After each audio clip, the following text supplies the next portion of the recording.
دل میں خدا بڑھائے محبت حسین کی۔ سرکار فرماتے ہیں اللہ اس کو اپنا پیارا بنائے جو میرے حسین سے محبت کرتا ہے۔ پھر سرکار فرماتے ہیں حسین، فرمائے یہ میرا حسین کون ہے؟ سبتم من الاسباط، یہ اسباط میں سے ایک سبت ہے۔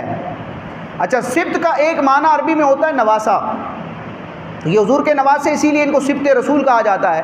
لیکن سبت جو ہے نا، سین با طا، یہ عربی کا لفظ ہے، اس کا ایک مطلب درخت بھی ہوتا ہے۔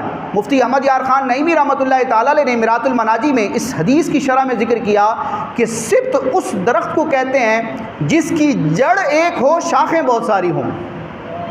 عربی زبان میں ویسے درخت کو شجرتن کہتے ہیں، لیکن وہ درخت کے جس کی جڑ ایک ہو، شاخیں بہت ہوں، اس کو سبت کہا جاتا ہے۔ تو حکیم الامت مفتی احمد یار خان نعیمی رحمۃ اللہ تعالیٰ علیہ اس حدیث پاک کی شرح کرتے ہوئے فرماتے کہ جو حضور نے فرمایا کہ سبتم من الاسباط، حسین اسباط میں سے ایک سبت ہے، گویا کہ اس حدیث پاک میں، اس ارشاد رسالت میں اشارہ ہے کہ ساری دنیا میں میری نسل جو چلے گی، سادات کرام کا جو سلسلہ ہوگا وہ میرے حسین کی طرف سے ہوگا۔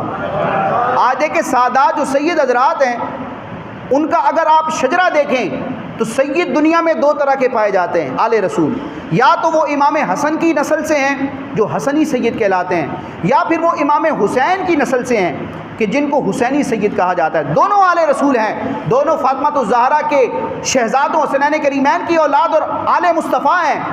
لیکن مفتی صاحب فرماتے ہیں دنیا میں آپ اگر جائزہ کریں، جائزہ لیں، مسلمانوں کے گروہ میں دیکھیں، مسلمانوں کی جماعتوں میں دیکھیں، تو آپ کو سادات میں حسنی سیدوں کے مقابلے میں حسینی سید زیادہ ملیں گے۔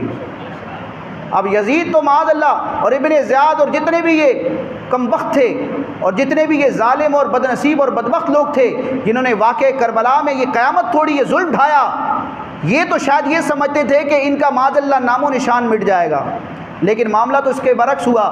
آج یزید کی نسل نہیں چل رہی، کوئی دعویٰ نہیں کرتا کہ میرا شجرہ یزید سے ملتا ہے، کوئی مسلمان پسند بھی نہیں کرتا کہ میں اپنے آپ کو یزید سے منسوب کروں، اس کی قبر کہاں ہے کسی کو نہیں پتہ۔